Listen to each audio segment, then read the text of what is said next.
નમસ્કાર મિત્રો, વિડીયોમાં તમારું સ્વાગત છે। જી હા મિત્રો, અત્યારે હાલ મોટા અને મહત્વના સમાચાર સામે આવી રહ્યા છે। તો મિત્રો, સમાચારમાં વાત કરીએ તો 12 દિવસ મહારાષ્ટ્રના વસઈમાં એક હૃદયદ્રાવક ઘટના બની છે, જેનાથી સમગ્ર વિસ્તારમાં રોષ ફેલાયો છે। શ્રી હનુમંત વિદ્યા હાઈસ્કૂલમાં 6મા ધોરણમાં ભણતી 13 વર્ષની આશિકા ગૌરવનું ગંભીર સજા ભોગવ્યા બાદ સારવાર દરમિયાન મોત નીપજ્યું હતું। સ્કૂલમાં 10 મિનિટ મોડા આવવા પર આપી હતી સજા। 8 નવેમ્બરના રોજ આશિકાએ 10 મિનિટ મોડી શાળાએ પહોંચી હતી। જી હા મિત્રો, અત્યારે હાલ મોટા અને મહત્વના સમાચાર સામે આવી રહ્યા છે।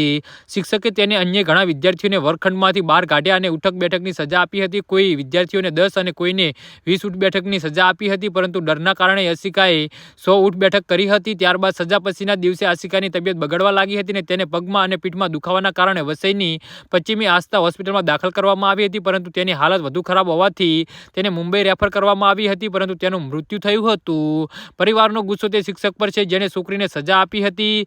દીકરીએ ગુમાવ્યા બાદ પરિવાર શાળાના પ્રશાસન કાર્ય પર ગંભીર પ્રશ્નો ઊભા કર્યા છે અને આ મુદ્દા પર રાજકારણ પણ તેજ બન્યું છે। મહારાષ્ટ્ર નવનિર્માણ સેનાએ ચેતવણી આપી છે કે જ્યાં સુધી દોષી શિક્ષકો સામે ફોજદારી આરોપ દાખલ ન થાય ત્યાં સુધી તે શાળાને ફરીથી ખોલવા દેશે નહીં। જી હા મિત્રો, તો આના વિશે તમારું શું કહેવું છે તો નીચે મારી કમેન્ટ બોક્સમાં જરૂરથી જણાવજો અને મારી યુટ્યુબ ચેનલને સબસ્ક્રાઇબ કરવાની ભૂલતા નહીં। ધન્યવાદ।